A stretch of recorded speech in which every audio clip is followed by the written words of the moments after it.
Hey everybody, what's up and welcome back to today's video guys. And today guys, I'm going to go ahead and be showing you how to update your theme in Shopify. This is a very simple thing to do, so make sure to watch this quick and easy video till the very end, follow my steps correctly so you can make sure this works the same for you and you can do this yourself. But yeah guys, let's get straight into it.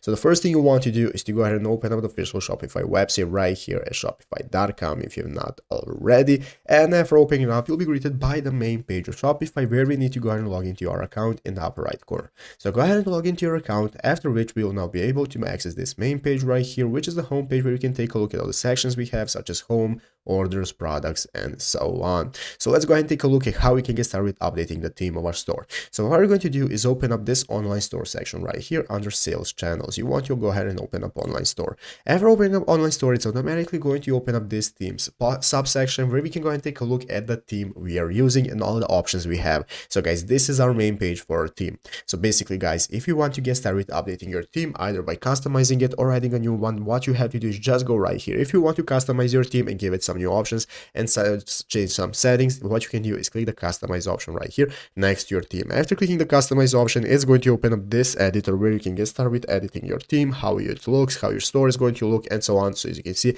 this is how it's going to look where you can get started. But if you want to update your theme with a new one and select a different theme, what you can do is just scroll down right here, and as you can see, here is the option to either preview some free themes or you can go ahead and open up the theme store where you can find more than 80 free and paid design themes. So open up the theme store, clicking on it right here, and this is going to open up the theme store where you can get started with browsing all the themes that you have. And once you find one that you're satisfied with, you can click the add button and add it to your store. But yeah guys, basically that is how to do it. So I hope this video was helpful. If it was, make sure to leave a like, subscribe to the channel. So guys, thank you for watching, take care, and bye.